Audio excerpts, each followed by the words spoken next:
Hola a todos, ¿cómo están? Qué gusto estar con cada uno de ustedes, como lo hemos venido haciendo a lo largo de semanas, meses, incluso ya podemos decir que años. Y hoy vamos a empezar una nueva serie de estudios. Esta nueva serie de estudios van a tener, pues el trayecto va a ser de todo el año. Espero que lo disfruten tanto como nosotros lo vamos a disfrutar. Y en esta ocasión lo vamos a hacer un poco diferente. Vamos a caminar a lo largo del Nuevo Testamento. Vamos a empezar viendo varios estudios de los evangelios, las cartas, el libro de Hechos. Y hoy me va a acompañar uno de los jóvenes que ha estado con nosotros a lo largo de estos años que hemos estado compartiendo la palabra. Así que hoy comenzaremos con un nuevo estudio, el Evangelio de Mateo. Y para ello está Daniel con nosotros. Hola Daniel, ¿cómo estás? ¿Qué tal? Muy bien, gracias por la invitación, muy contento de estar aquí. Bueno, el libro de Mateo, el Evangelio de Mateo, algo maravilloso, algo realmente es uno de los que más me gusta. Si en alguna ocasión me preguntaran que si solo me puedo llevar un libro, ¿cuál sería? No estoy seguro si el Evangelio de Mateo o el Evangelio de Juan. Ambos me encantan. Pero bueno, antes de comenzar, ¿qué te parece que oremos, Daniel, juntos Sí, claro. para encomendar este nuevo camino que vamos a recorrer juntos? Y sobre todo quisiéramos que Jesús lo recorriera con nosotros. Así que acompáñame orando para iniciar este pequeño estudio. Claro. Señor, te damos gracias por este tiempo que nos permites compartir tu palabra. Te pedimos que cada uno de nosotros prepare nuestro corazón y sobre todo, Señor, nuestra voluntad para caminar contigo a lo largo de este Nuevo Testamento, a lo largo de tu palabra. Dios amado, te pedimos que tu Espíritu Santo sea el que nos edifique, que nos acompañe y que nos enseñe. En el nombre de Jesús. Amén. Muy bien, bueno Daniel, a ver, platícame un poco, ¿qué es lo que sabes del Evangelio de Mateo? ¿Quién lo escribió? ¿Cómo está este tema de los evangelios en el Nuevo Testamento? Bueno, pues Mateo es el primer evangelio que viene en la Biblia. Es tradicionalmente adjudicado a Mateo, quien fue uno de los 12 discípulos de Jesús. Fue uno de los que estuvo caminando con él 3 años y eligió seguirlo. De hecho, en Mateo 9 es donde viene, dice que mientras caminaba, Jesús vio a un hombre llamado Mateo sentado en su cabina de cobrador de impuestos. Quiere decir que era cobrador de impuestos y no era muy bien visto por la sociedad. Era del SAT. Era como si fuera el SAT, que pues no a todos nos cae muy bien. Entonces Jesús le dice, sígueme y sé mi discípulo. Y inesperadamente Mateo se levantó y dejó todo y lo siguió. Entonces Mateo, al ser un discípulo de Jesús y al quedar marcado de por vida por lo que Jesús hizo a lo largo de esos años que estuvo con él, se dedicó unos 30, 40 años a estar verdaderamente identificando y buscando cuáles eran las historias más trascendentes de esos años que estuvo Jesús y las recopiló en este libro. Padrísimo. Este caminar, esta parte de ir con el Señor, me gusta esto, dice, mientras caminaba, dice el versículo de Mateo 9:9, dice, mientras Jesús caminaba, pasaba, encontró a Mateo y lo llamó y le dijo, sígueme, ¿no? Esa parte me gusta. Y sobre todo, bueno, es la invitación que a lo largo del camino de nuestra vida vamos a encontrar esa invitación de Jesús a seguirlo. Ahora, algo importante de los evangelios es que los evangelios y el Nuevo Testamento está conectado con el cumplimiento de las escrituras, es decir, del Antiguo Testamento. Fíjate que los evangelios, hechos, cuando nos empiezan a platicar acerca de las escrituras, porque se refiere, y cuando leyeron las escrituras, o como las escrituras decía, habla del Antiguo Testamento. Entonces, ¿cómo conecta? Conecta, por ejemplo, mostrando este Evangelio de Mateo a Jesús como el Mesías que había estado prometido con Dios o por Dios desde Génesis 3. Entonces, Dios prometió que iba a volver a restablecer o a ordenar el caos que habíamos hecho. Entonces, Jesús como Mesías. También vemos que Mateo nos presenta a Jesús como maestro, no como viene a enseñar, obviamente en una forma muy práctica, me encanta cómo lo hace Jesús, no en una forma religiosa, sino en una forma muy, muy hermosa, toda la palabra de las Escrituras. Y algo importante es que también muestra Mateo a que Dios está con nosotros, o sea, que Dios viene nuevamente a estar con nosotros. Entonces, es las tres formas como es bien clarito que se presenta a Dios, ¿no? A Jesús con nosotros, Dios con nosotros. Sí, no, yo creo que, como platicábamos, que Mateo como fue recogiendo las historias que él entendía, se puede ver claramente que empieza a juntar la continuación y el cumplimiento de esta historia del Antiguo Testamento, ¿no? En Jesús, cómo se viene a manifestar dentro de Jesús, ¿no? Y pues bueno, podemos ver que como empieza a conectar a Jesús en el Antiguo Testamento, pues está escrito desde antes y los judíos conocían todo lo que iba a suceder. Exacto. Bueno, debieron de haber conocido todo lo que iba a suceder. ¿No? Había diferentes profecías o anuncios que los judíos conocían y que tenían una esperanza de que iban a cumplirse. Y pues los primeros capítulos de Mateo entra de inicio a abordar esos, ¿no? De hecho, hay varios versículos en el Antiguo Testamento, como uno que les quisiera leer, que es Isaías 60, 1 al 3, dice: levántate y resplandece, porque ha venido tu luz, y la gloria de Jehová ha nacido sobre ti. Porque he aquí que tinieblas cubrirán la tierra y oscuridad las naciones, mas sobre ti amanecerá Jehová, y sobre ti será vista su gloria.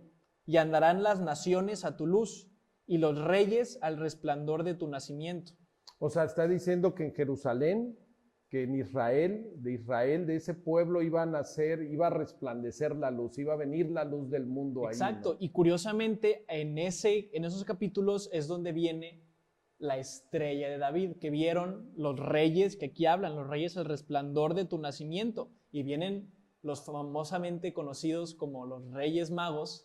Ajá. De Oriente. Que eran realmente no reyes, sabios, sino eran sabios. Eran personas sabias de Oriente, pero pues al final vienen y ven la luz y dicen, no, creo que esto lo he leído en algún lugar. Y luego también en Miqueas 5, por ejemplo, menciona que iban a ser en Belén, y la historia habla de cómo José y María llegan a Belén. Y después hay otro versículo que personalmente me gusta mucho porque es muy básico y es muy claro de cómo iba a nacer Jesús. Dice Isaías 7:14, dice: por tanto, el Señor mismo os dará una señal. He aquí que la Virgen concebirá y dará a luz un hijo, y llamará su nombre Emmanuel. ¿Qué significa Emmanuel? Emmanuel no es un cantante, quiere decir Dios con nosotros. Okay. Es la palabra de la promesa de que Dios iba a estar y habitar entre nosotros y a resolver pues, problemas que había en el mundo. O sea, estaba escrito, ¿cuántos años antes más o menos Isaías vivió? Isaías vivió alrededor del 700, 600 antes de Cristo. O sea, 600, 700 años antes de que Jesús viniera ya estaba escrito. A mí me encanta esta parte, cómo el profeta anuncia 600 años antes de que de que Dios iba a venir, pero sobre todo específicamente de una virgen. Dice, y la virgen concebirá, dice ahorita el versículo que leíste, y vamos, bueno, pues padrísimo, me encanta cómo efectivamente lo que platicábamos, Daniel, que los evangelios vienen a manifestar claramente o a dejarnos evidencia de que se cumplieron las escrituras, de que se están cumpliendo las escrituras del que el Mesías iba a venir, ¿no? Bueno, no nada más eso, recordemos que para los judíos, el gran profeta, el gran, vamos a decir, juez, líder, el mayor líder, vamos a decir, Moisés. El Miguel Hidalgo. El Miguel Hidalgo, exactamente. El Miguel Hidalgo de ellos, Moisés. ¿Por qué?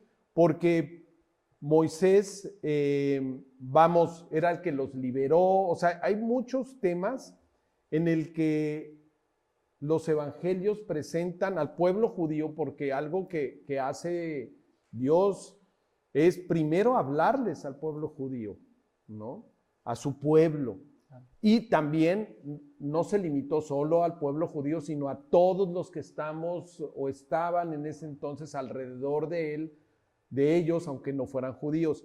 Y entonces toma Moisés, y a Moisés pudiéramos ver cómo es una analogía de cómo lo presenta Mateo con Jesús. ¿No?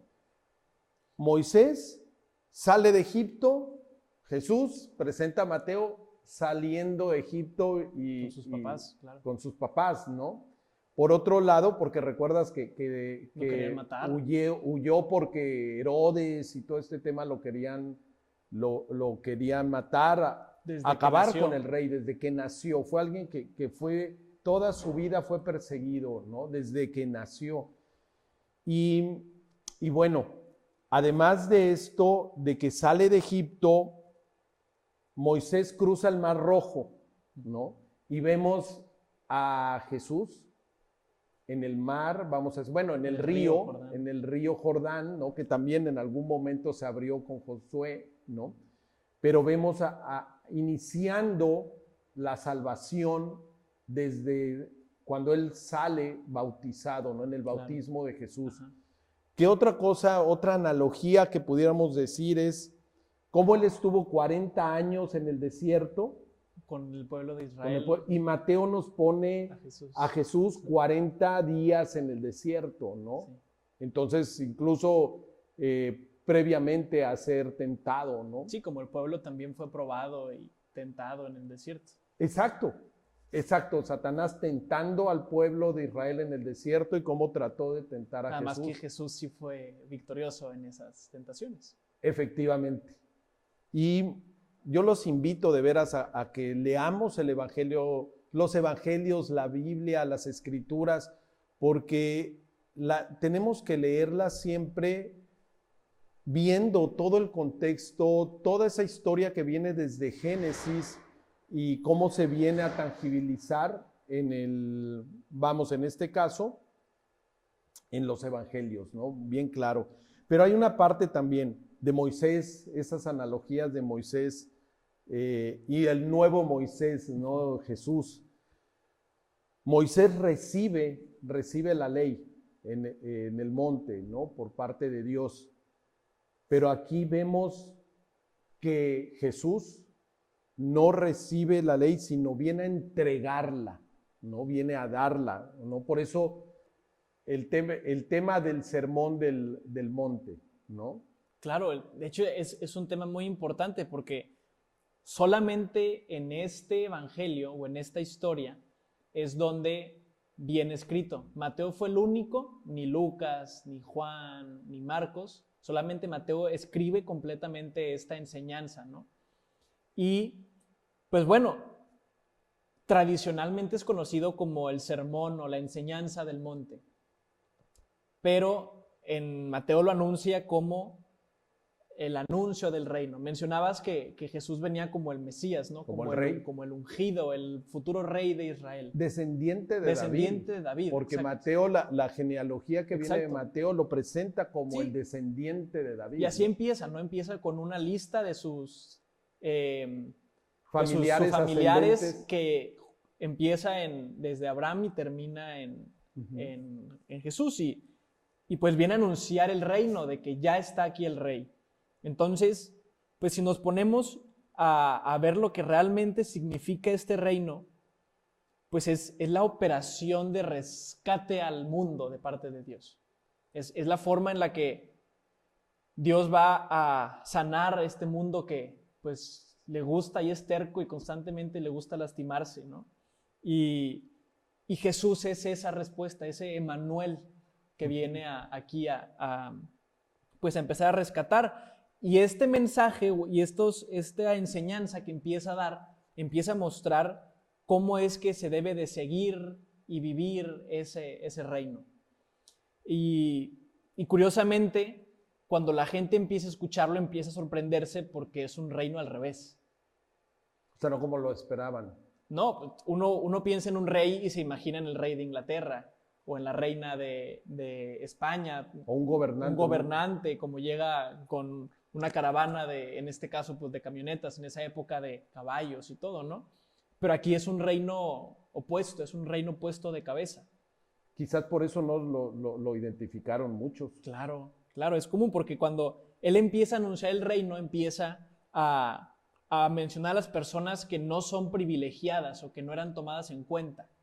Normalmente cuando uno piensa en un reino, piensa en los nobles y en los caballeros y en los sir, como dicen allá en Inglaterra, y la gente de dinero exactamente, y pensamos en los Jeff Bezos, dueños de Amazon actualmente, o los políticos. Gente que tiene, pues como claro, decías, muchos privilegios. Influencias. Pero aquí no, en este reino, de hecho empieza hablando de los humildes, de los pobres en espíritu, de los que lloran, de los afligidos. Entonces, está diciendo, aquí no hay gente con privilegios, aquí todos están invitados. Exacto. Y eso fue muy trascendente porque después Jesús empieza a decir, a ver, pero entiéndanme, yo no vine a cambiar las leyes. Mucha gente dice, es que el Dios del Antiguo Testamento es diferente al del Nuevo Testamento. Y Jesús arranca diciendo públicamente, a ver, no, yo vine a cumplir las leyes que estaban dadas en el Antiguo Testamento. O sea, hacerla realidad. Hacerla realidad. A mostrar realmente qué es lo que Dios, o la forma en la que Dios quería que se vivieran esas leyes. De hecho, por eso entonces, ese es el motivo del Sermón del Monte. Exacto. Entonces, vemos a lo largo de este libro cómo es que Jesús empieza a enseñar y a vivir esas leyes. Sin embargo, cuando empieza a dar esta nueva enseñanza, podemos ver que Jesús no se queda solamente... Pero eso, perdón que te interrumpa, sí.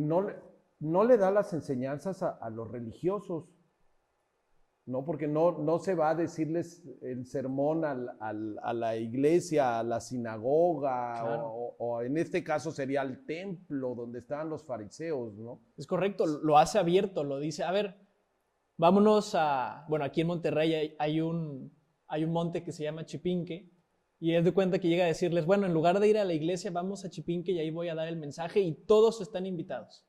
Sin privilegios. Sin privilegios, todos están invitados. Ricos, pobres, los que mancos, quieran, cojos, todos. Entonces, nosotros los feos. los que estamos un poco más chaparritos, más altos, no hay distinción. Entonces, pues llegan todos y a ver qué va a enseñar, qué nuevas enseñanzas va a darnos. Y Jesús, curiosamente, o lo que sorprende es que empieza a decir, un ejemplo, ¿han oído que la ley dice, no vas a adulterar? Uh-huh. Y Jesús, y todos yo creo que dijeron, pues sí, la ley dice eso, ¿no? Y Jesús dice, bueno, pero yo les voy a decir que el que vea a una mujer pensando cosas relacionadas a intimidad o sexualidad con esa chica, ya adulteró con ella en su corazón, en su interior. Entonces, pues como podemos decir que Jesús ya no está hablando solamente de la acción, sino se está yendo todavía más profundo a la intención de la persona, desde antes de que cometa de que haga público su pensamiento, ¿no? Uh-huh. Entonces, pues es como actualmente cuando empiezan a decir las personas, ay, a ver, pero yo nunca he sido o me he metido con una chica, ¿no? Pero a cada rato están viendo series en Netflix donde ven a los chavitos de 15 años y ponen series como de Élite o esas que me cuentan, porque luego a veces yo no me siento cómoda viéndolas, pero están constantemente bombardeando la sociedad de que, pues sí, no hay problema que te metas, que se metan entre adolescentes y todo, y lo que pasa es que pues empieza a haber ese pensamiento en el interior de la persona decir, oye, pues si en las series y en las películas me lo presentan, pues se vale, y ahí empieza a crecer esa, pues, ganas y esos pensamientos e intenciones. Y naturalmente, ¿qué va a pasar? Van a pasar los años y cuando se presente la oportunidad, ¡pum!, caen. O sea, dice, no adulterarás, pero dice el Señor, cualquiera que mire a una mujer codiciándola o deseándola, o esos viejos libidinosos, esos muchachos que voltean a ver a las mujeres con lujuria. Claro. O sea, dice, la lujuria está en el corazón. Claro, es como actualmente hay mucho, y personalmente me duele, pero hay mucho tema de las mujeres que llegan a decir, es que abusaron de mí. Y Jesús dice, a ti tú estás en contra del abuso. Bueno, yo estoy en contra de la gente que piensa en su corazón el desear a una mujer. De los libidinosos. Desde la intención. Desde la intención. Tú quieres erradicar el abuso, bueno, yo quiero erradicar la lujuria del corazón. Por eso está mejor. Claro. Porque pues por más que quieras cambiar el entorno legal, claro, ¿no? Claro. Realmente lo que Jesús viene, y esa parte me gusta, porque lo que Jesús viene a hacer en el Sermón del Monte es a decirte, no quiero cambiar, vamos a decir, las reglas de Roma, claro, ¿no? Las leyes. Sí, las leyes, sino quiero cambiar el corazón. Exacto, viene a transformar el corazón. Y entonces de esa forma vamos a poder, como decimos, amar a Dios con nuestro corazón transformado y a nuestros vecinos y a nuestros prójimos, incluidos a los que nos caen mal. Entonces, fíjate, yo los invito de veras a que leamos el Evangelio, lean el Sermón del Monte, es maravilloso, como bien nos comparte Daniel, es el único evangelio en el que lo da, en que lo explica, ¿no? Y no dejen, de veras, los invito, porque es palabra que realmente va a transformar tu corazón. Ahora, fíjate, Daniel, obviamente el Sermón del Monte está en capítulo 5, sí, 6, entre el 4 al 7. De 4 al 7, ¿no? Entonces, veamos, ponen muchos ejemplos de cómo debemos de comportarnos. Pero decías también que como pone un reino al revés, a lo que estaban acostumbrados, en donde estaba el César, ¿no? Y si fuera en Egipto el faraón, y si fuéramos en la actualidad el presidente o la gente rica que tiene posiciones de poder, claro. Él a todos nos pone igual y empieza, a mí me gusta porque del capítulo 8 en adelante, él empieza a tratar a nivel individual, o sea, no es que quiera cambiar la sociedad, sino dice, quiero cambiar tu corazón, y empieza, fíjate, empieza a tocar Mateo y nos empieza a platicar acerca de cómo Jesús sana a un leproso. Por otro lado, llega un centurión que no era no era un hebreo, sino nos está diciendo, a todos estoy abierto, y es un extranjero, un centurión romano que llega a pedirle por su siervo que estaba enfermo. Me gusta también cómo, también otro de los milagros, cómo sana, y nos narra Mateo cómo sana a la mamá de la esposa de Pedro, ¿no?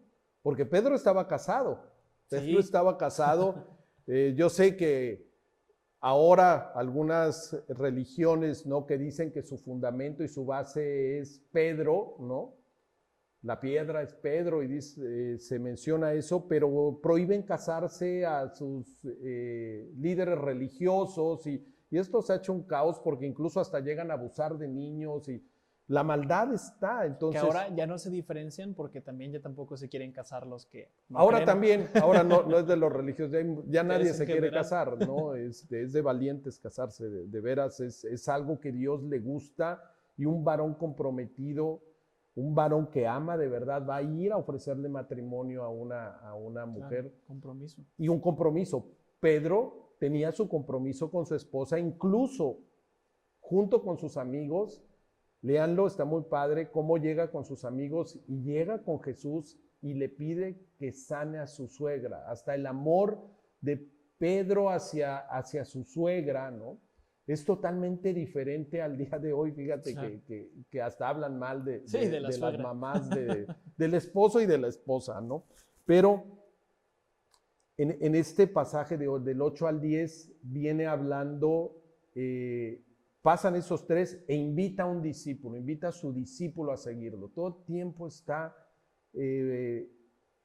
subrayando Mateo, diciendo cómo Jesús les decía, sígueme, sígueme. Y así, en estos dos capítulos, 3 empieza a hablar acerca de cómo controla el caos en el mar, una tormenta en el mar, cómo sana a un endemoniado en Gadara, ¿no?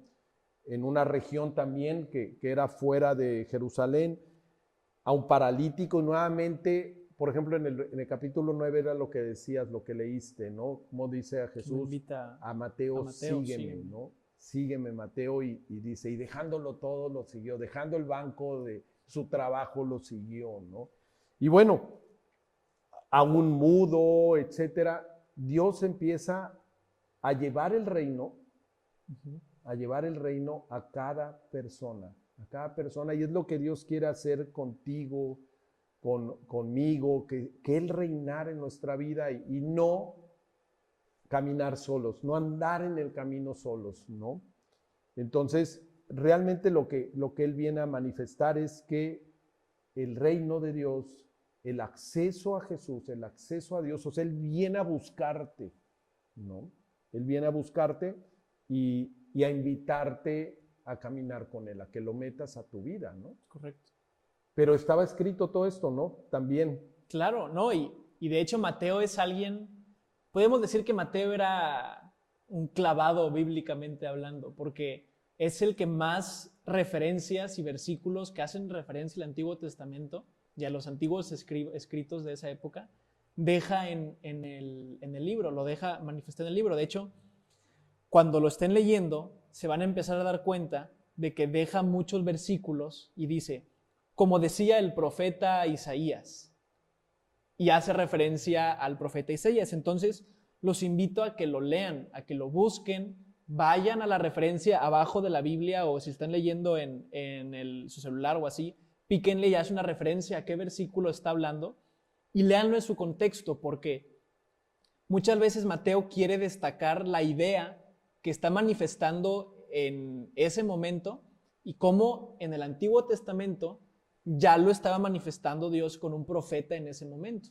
Entonces está destacando algo importante que por lo cual te está dejando ahí. Y fíjate que ahorita que preguntabas, otra cosa que vale la pena observar es, ahorita que comentabas del tema de las personas a las que Jesús estaba invitando, vale la pena ver quiénes eran los que aceptaban esa invitación. Porque vamos a ver muchas interacciones de Jesús con muchas clases de personas. Así como nosotros muchas veces encontramos muchas clases de personas. Con el jefe, con Exacto, el amigo, con la persona que apoya en la casa o que apoya en algún restaurante o algún lugar donde vamos, siempre hay personas, ¿no? Y hay que ver quiénes son las personas que aceptan a Jesús. Dense cuenta si son los ricos, o si son los políticos de la época, o si son los religiosos de la época, o si son los pobres, si son los enfermos, si son los que están sufriendo. Y hay que ver quiénes son realmente los que dicen, sí, yo te sigo. Yo te voy a responder quiénes eran. Realmente los que siguen a Jesús son los que estamos necesitados, Daniel. O sea, todos los que en algún momento nos sentimos, y a mí me pasó hace más de 25 años, ya para 26 años, no saquen cuentas, pero tenía 26 años cuando yo recibí a Cristo y lo recibí como mi Salvador, como alguien que necesitaba que me salvara, que me perdonara. Y por muchos años lo hice a un lado. Y hay personas que le decimos que sí, queremos seguirlo, obviamente cuando estamos necesitados, Claro. el paralítico, el ciego, la suegra de Pedro, vamos, hay hasta los leprosos, hay una parte donde Mateo nos muestra cómo Jesús sana a un leproso en donde nadie lo quería. Los exiliados de la sociedad. Los exiliados de la sociedad, ¿no? Esos son los que necesitan a Jesús y Él se acercó a ellos. Pero también hubo unos que dudaban. Me acuerdo cómo en el Evangelio nos manifiesta que los discípulos de Juan se acercan. Esto está en Mateo 11. De hecho, hoy vamos a quedarnos a la mitad de esto, porque no terminaríamos. Pero en Mateo 11 le llegan a preguntar los discípulos de Juan, ¿eres tú el que ha de venir o vamos a esperar a otros? Que Juan era otro maestro, ¿no? De la época. Juan también era un profeta, ¿no? Un profeta que anunciaba que iba a venir el reino de Dios. Él fue el que lo anunció, él se ha acercado, está cerca, ya viene y presenta a Jesús, ¿no? Cuando lo bautiza, ¿no? Entonces sus discípulos son los que dicen, oye, ¿y si eres tú o esperamos a otros? Es esa parte, a lo mejor hay algunos que nos estén oyendo, Daniel, que tengan dudas, ¿no? Y de veras, espiritualmente, ¿tengo que seguir a Jesús o tengo que seguir a otros? Y no es Jesús. Jesús es el camino. Por eso nuestro canal se llama En el Camino. Tratamos de caminar con Jesús, tratamos de estar en Jesús, ¿no? Y bueno, pero hay otros que le negaron. Hay otros que le dijeron que no, y por lo regular son aquellos que se sienten espiritualmente superiores, los religiosos, los que no necesitados. De hecho, les preguntas, oye, ¿tú has fallado? ¿Has pecado? O sea, se cuenta que les pica a uno las costillas porque dice, no, yo, ¿cómo voy a pecar si soy un religioso? Así se comportaban los fariseos. Pero hoy, y en un aspecto de conclusión, porque vamos a terminar esta charla hasta este momento, Daniel, recordando esto, Jesús viene a invitar a los necesitados, aquellos que tienen esa necesidad como yo la tuve de pedirle perdón, de recurrir a alguien que pueda hacer las cosas que nosotros no podemos, el caos que a veces hemos generado. Enfermos, cojos que no podían caminar bien, a veces nosotros no podemos caminar correctamente por nuestra forma de hablar, porque hemos dañado relaciones, los mancos, ¿no?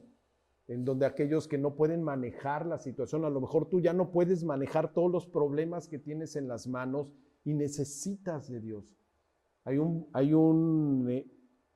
versículo, unos versículos que los traigo en mi corazón porque la primera vez que me invitaron y me platicaron de Jesús y me dijeron que Él había venido a salvarme de la situación en la que yo me había metido por mis decisiones, recuerdo que fue de los primeros versículos que me compartieron, están en Mateo 11, fue Mateo 11, 28 al 30. Y dice así, y hoy te lo digo a ti, dice así, venid a mí los que estéis trabajados y cargados, y yo os haré descansar. Lleva mi yugo sobre ti, dice, y aprende de mí que soy manso y humilde de corazón, y vas a encontrar descanso para tu alma, porque mi yugo es fácil y es ligera mi carga. Yo estaba muy cargado de muchas cosas, como joven todavía a los 26 años, la había regado, había tomado decisiones equivocadas y llegó un momento que ya no podía yo seguir igual, seguir viviendo así. Y de veras, un día hace 26 años en Mexicali, por cierto, estaba yo trabajando allá, caí de rodillas solito en mi departamento y le dije, Señor, yo sé que tú has venido. Sí le creí, yo sí fui de los que le creí hace 26 años y le pedí que entrara en mi vida y que reinara en mi vida, que me perdonara, y recordé que por eso, en una forma de un reino al revés, Él, en lugar de haber sido exaltado en un trono vino a ser crucificado en una cruz. Fue exaltado como siervo para pagar todas las que yo había hecho. Entonces, Daniel, yo sé que tú hiciste también esto hace algún tiempo, esta decisión, tomaste una decisión para pedirle que Dios entrara en tu vida. ¿Por qué no invitas a los que nos están oyendo a que tomen esta decisión que tú y yo tomamos? Claro. Fíjate que ahorita que comentabas este versículo, para mí fue algo muy que me cambió completamente cuando me di cuenta cómo Jesús constantemente está buscando, ¿no? Constantemente está, como vemos en esta mitad apenas de Mateo, cómo es que Jesús está constantemente invitando a las personas a que vengan a Él, vengan a mí. Tú que estás cansado, tú que estás harto de sentirte incapaz, que caminas y te tropiezas, que intentas ver hacia lo que ponerte metas a futuro y te tropiezas y te frustras. Y pues muchas veces nos ponemos en el lugar de las personas que lo rechazan. Nos mentimos a nosotros mismos y decimos, como los fariseos de la época, no, yo soy santo y yo estoy bien y yo no tengo problema, no tengo necesidad. Y yo era alguien así. Yo era alguien que me consideraba superior a otros, pero realmente era un cojo, realmente era un manco, realmente era un ciego con necesidad, pero muchas veces, y hay que ser sinceros con nosotros mismos, realmente somos ciegos. Aunque nos digamos que somos políticos y que somos gobernantes y que somos mayores, somos ciegos, somos cojos, no andamos bien, nos tropezamos, herimos. Y como jóvenes muchas veces pensamos que aunque mintamos y aunque nos equivoquemos, no va a tener repercusión, pero sí las tiene. Y Jesús siempre está ahí. Ven a mí, tú que estás cansado, tú que estás cansado de estar constantemente tropezándote y mintiéndote a ti mismo, y encuentra paz para ti y reposo. Entonces, estas palabras para mí se me quedaron muy claras y pues quiero invitarte a que pues juntos nos pongamos delante de Jesús y le digamos, no como los orgullosos y los de la época que decían, no, yo estoy bien, sino reconociendo en humildad que lo necesitamos y le pidamos perdón y le digamos, te acepto, va, quiero que me acompañes y quiero seguirte en el camino.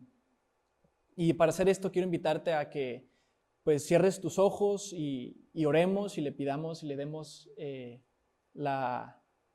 pues aceptar esa invitación y vamos a orar, ¿no? Para aceptar.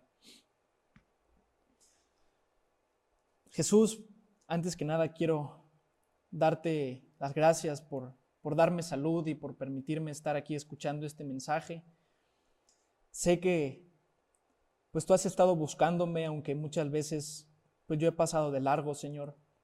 Te quiero pedir perdón porque pues ya estoy cansado de constantemente negar mi situación real. Padre, pues veo cómo es que pues por más que me esfuerzo, sigo tropezándome, por más que intento levantarme, Padre, pues el alrededor sigue venciéndome y vuelvo a lo mismo. Señor, pues quiero que ahora en adelante tú me ayudes a levantarme, quiero que tú me des ese descanso, quiero que tú me formes, que me metas, Padre, a este reino que tú viniste a anunciar, Señor, que me levantes, Señor, y que me acompañes a lo largo de este camino, Padre, que constantemente estás diciéndome que pues lo camine de tu lado y no solo. Señor, pues en este momento quiero pedirte que me ayudes y que me levantes y que ahora seas tú quien me ayude a dirigir mi vida. Ya no quiero, Padre, pues seguir luchando contra ti, sino pues ahora sé que quieres ayudarme y quieres darme descanso. Por eso, Padre, te pido que entres a mi vida y, Padre, pues me ayudes a conocerte más y a verdaderamente poder cumplir ese propósito que tú tienes para mi vida. Padre, te lo agradezco y todo esto te lo quiero pedir en los méritos de tu Hijo Jesús, el Mesías que vino a rescatarme y a levantarme, Padre. Amén. Amén. Muy bien. Gracias, Daniel, por acompañarnos en este primer mensaje de la primera parte de Mateo, pero sobre todo gracias a Dios. Y si tú recibiste hoy a Cristo, si tú hiciste esta oración que nos ayudó Daniel guiándonos en ella, te quiero decir que Jesús está en tu corazón, que si tú le abriste las puertas de tu corazón, Él está ahí y está para hacer nuevamente las cosas en una forma diferente, darte una nueva vida. Dice, me quedo con un último versículo que nos dice en 2 de Corintios, dice, de modo que si alguno está en Cristo, o sea, si Cristo está en tu corazón, nueva criatura eres. Las cosas viejas pasaron, he aquí todas son hechas nuevas. Así que Dios te bendiga. Si hiciste esta oración, no dudes en compartirnoslo, nos va a dar mucho gusto y te esperamos la siguiente semana, esperamos tener otro invitado nuestro en el camino y nos veremos en el siguiente mensaje. Vamos a ver la otra mitad de Mateo y así vamos a ir recorriendo el Nuevo Testamento a lo largo de todo este año. Así que Dios te bendiga y nos vemos para la próxima.